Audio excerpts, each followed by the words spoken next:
Hong Kong reacted with a mix of criticism and support after President Trump announced he will end the special treatment for the financial hub. A Hong Kong businessman appealing to President Trump to protect Hong Kong, like West Berlin, and save Hong Kong's young protesters, whom he called the seeds of the new China. China's northeastern Jilin province is on lockdown, but many residents are left in the dark. One local tells us what it's like. The Chinese regime is taking a harsher stance towards Taiwan. Now, the idea of armed reunification with Taiwan is starting to reappear on CCTV. And Canada is working with the Chinese military to develop a CCP virus vaccine. But as its development begins human trials, one doctor is concerned for the safety of Canadian test subjects. Welcome to China in Focus. I'm Tiffany Meyer. The northeastern Chinese city of Jilin has been under lockdown for 2 weeks. One resident called Miss Yang told us the situation there is becoming very serious. All restaurants are closed. Very few supermarkets are open. Some pharmacies are closed too. Anyone with a fever has to go to the hospital to get treatment. She says most people just stay at home now. They're very scared and life is hard. Right now, the economy here is completely paralyzed, 90% of it. Everything is shut down, including most factories and businesses. Only state-owned factories are still open, but their production is cut in half.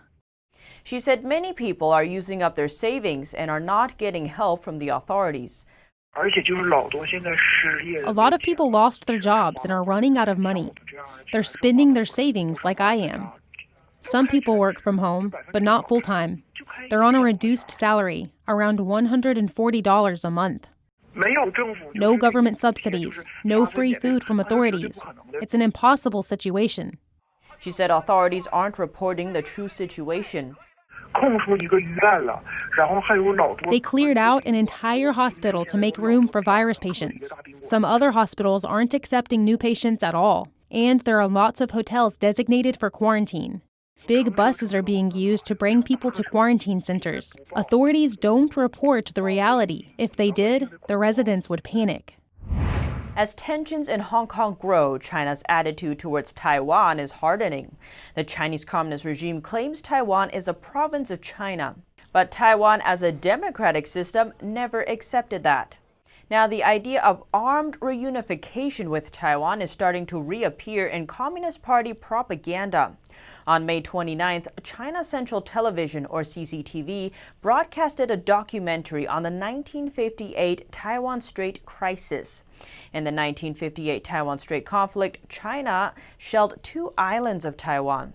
Taiwan fired back, and the fighting didn't stop until January 1st, 1979, when diplomatic relations between China and the U.S. were officially established. Taiwan and China have not been in military conflict since then.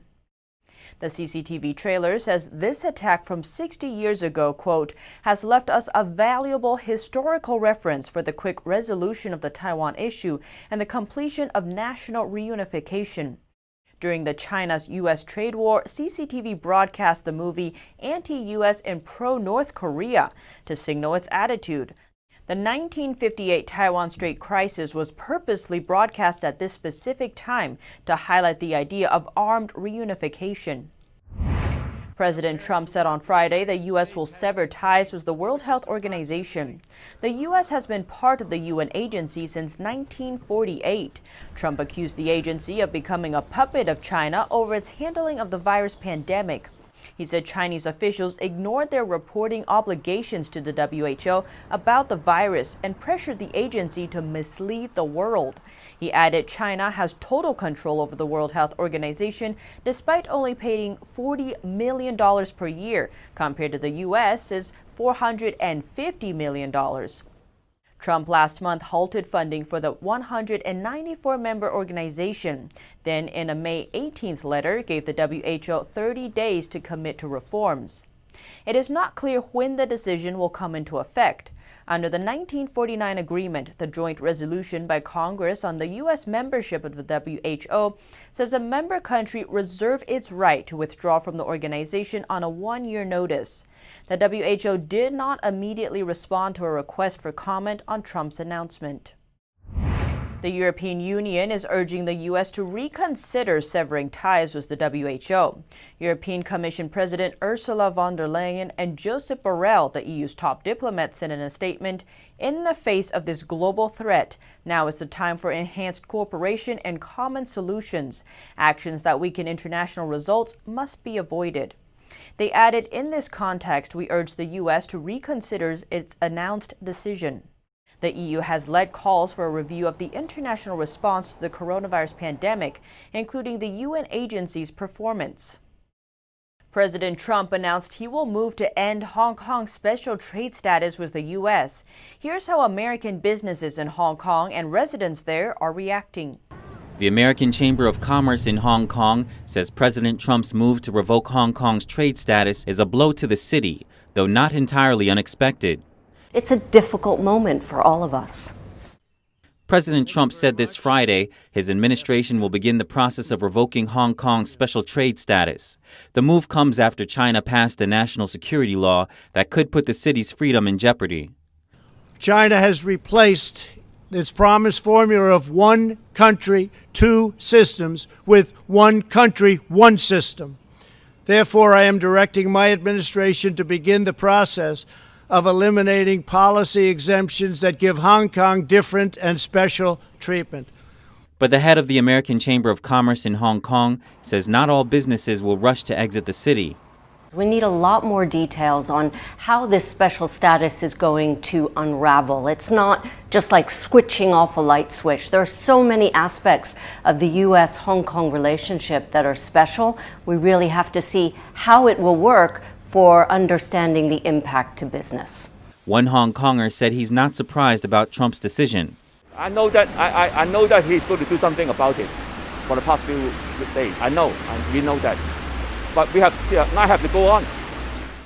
Hong Kong activist Joshua Wong said Chinese leader Xi Jinping must bear the largest responsibility for the sanctions on Hong Kong. Without the legislation of the national security law, I don't believe the world or the global community need to spend time to, when they need to deal with the pandemic, at the same time they will still put effort to impose any kind of sanction mechanism.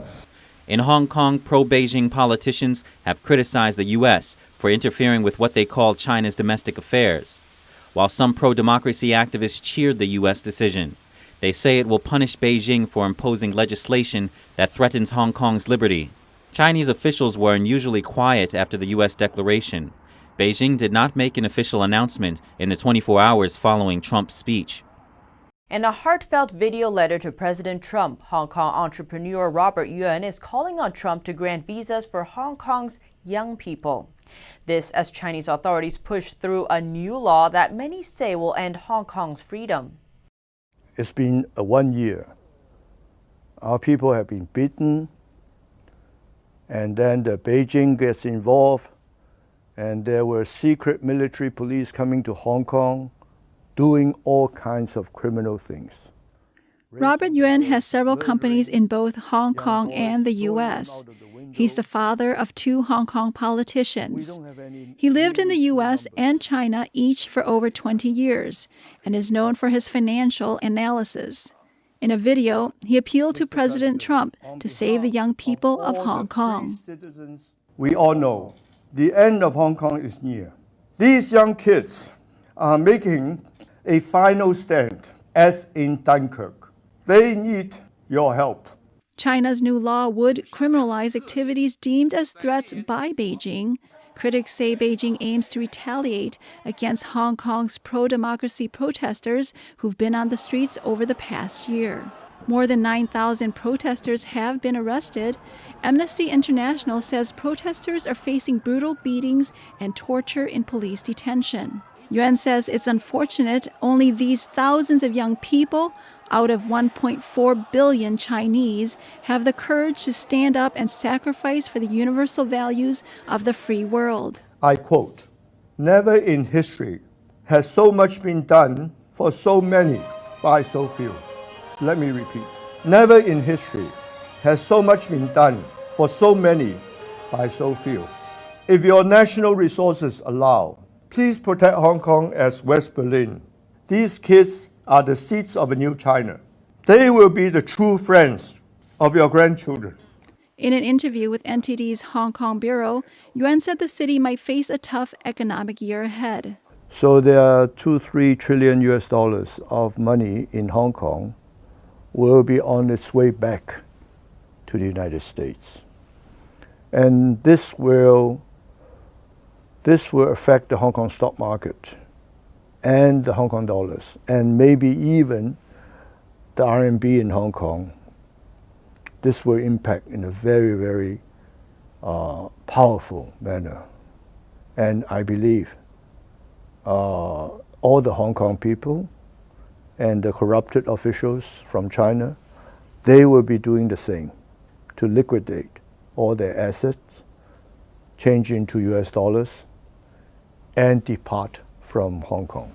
Despite the impact on Hong Kong's economy, Yuan appealed to the U.S. to withdraw its investments in Hong Kong. Hong Kong is a major gateway for China to attract foreign investment. Hong Kong has become the largest money laundering center and the capital of the corrupted funds stolen by the corrupted Chinese officials. The CCP are staging a world-class deception to suck up trillions of US dollars while dress Hong Kong up as an autonomous and legitimate city. Please recall your investment bankers from Hong Kong. Your US capital will be put into better use at home than to grow cancers in China and then spread to the rest of the world through the One Belt, One Road initiative. You should sanction all these communist entities from getting any more US capital.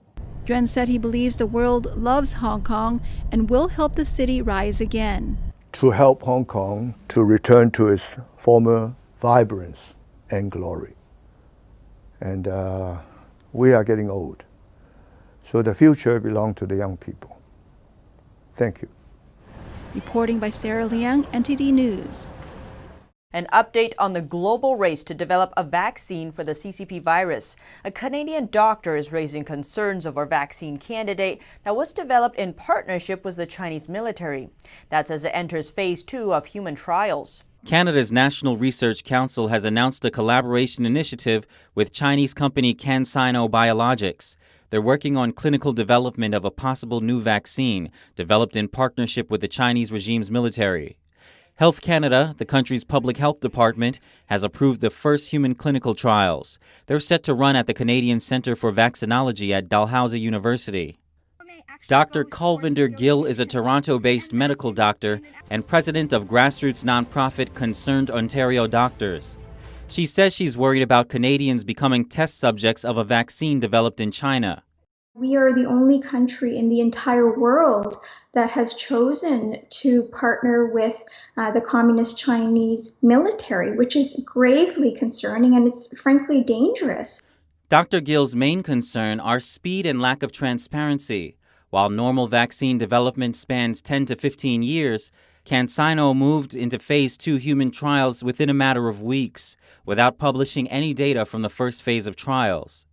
In recent years, China has been hit with several major vaccine scandals. One as recent as 2018, when hundreds of thousands of children were injected with faulty vaccines. Their vaccine industry is tarnished. A reputation is now, they're trying to revive that by co-opting Canada's global reputation. And we can't allow that to happen because there's been so much devastation globally. The concerns come after the Chinese regime hid information about human-to-human transmission of the CCP virus for at least several days and punished whistleblowers who tried to sound the alarm. Canadian Member of Parliament James Bazan signed an open letter calling for more accountability from the Chinese Communist regime over its handling of the virus. Government of China needs to be open with the world and transparent about how this all came to be. It's the only way we're going to understand how we control the virus going forward. It's the only way that we're going to get to the bottom of developing a virus and a cure. Dr. Gill says even if the vaccine was developed, the amount of manufacturing required could take 2 to 4 years. She also noted that previous virus outbreaks, like SARS and MERS, dissipated on their own without vaccine intervention. She adds that the same could happen with the CCP virus. NTD News, Toronto. It looks like the second time was the charm for NASA and SpaceX. The two aerospace companies have successfully launched a pair of astronauts into orbit this afternoon. They'll reach the International Space Station tomorrow morning. Ignition. Liftoff. SpaceX launched two of NASA's astronauts into Earth's lower orbit on Saturday at 3:22 p.m. Eastern Time. The launch, called Demonstration Mission 2, launched the Dragon crew with SpaceX's rocket Falcon 9. It's the first exclusively American space mission since 2011, 9 years ago. NASA's administrator, Jim Bridenstine, gave credit to his predecessor, along with President Trump, who said he is supporting NASA despite potential risks. We have not had that kind of leadership for space in a very, very long time, and we're so grateful for it. President Trump, who is now the third sitting president to watch a launch from the Kennedy Space Center, commended NASA. Those of us who saw the spectacular and unforgettable liftoff this afternoon watched more than an act of history. We watched an act of heroism. Astronauts Bob Behnken and Doug Hurley are now riding on the Dragon 2 spacecraft to the International Space Station. Their trip will take 19 hours. Their scheduled arrival at the ISS is at 10:27 a.m. Sunday. While most businesses across the U.S. remain shuttered amid the virus outbreak, one oyster farm in Northern California has kept busy. Like many U.S. businesses, the Hog Island oyster farm in North California was devastated by the CCP virus. It's one of the largest oyster producers in the Tamales Bay, but when the lockdown came, it was forced to furlough 90% of its 300 workers. Never experienced anything like this, where we're just full-on operations on all levels and then having to close all the doors while we try to figure out how to deal with that kind of reaction. The effect on the business has been fairly devastating. The oyster farm lost 2/3 of its business, but the owner had to keep a crew working to maintain the oyster crop. Otherwise, the quality of the crop would have been affected even after the lockdown was lifted. If we can't get out there to do this work, one, we're going to lose some of them will die because they've been too crowded. They'll be misshapen. With restaurants shut down for dining, Hog Island was forced to adapt. Their brand new Larkspur location, which opened in March, began with pickup and to-go orders. The company previously only shipped during holidays, but now it does it every week. I'm extremely confident that we're going to come back strong and come back at a level that's going to be different. That ingenuity, that creativity, that enthusiasm, that passion is still there. Sawyer hopes they'll be able to bring their staff back again as California reopens. How did societies cope with plagues in the past, and how do they compare with the virus we're facing now? We talked to a professor of medieval history to find out. One of the most notable plagues in history is the Black Death, which hit Europe in the 14th century. The Middle Ages lacked much of today's medical knowledge and quick communication. So how did people cope back then? Some examples are found in 14th century literature, most notably Giovanni Boccaccio's masterpiece, titled The Decameron. And these are recorded quite widely. One is to just abandon everything and to turn yourself over to all sorts of sexual depravity. There's all sorts of discussions of merrymaking, of singing, of heavy drinking. But then the other hand is to turn towards absolute religious austerity, right? No matter which path people chose, society carried on. But there's no doubt that the widespread destruction shook up normal life. And much like today, people were left searching for answers. One of the main similarities is how we look to experts for some sort of solace, some sort of comfort. We rely now and in the past on doctors, physicians, medical treaties, scientists, even philosophers. We look for help from authorities, particularly from governments or those in positions of power. Assistant Professor of Medieval Studies, Kristen Rennie, says it was common back then to look to priests for guidance.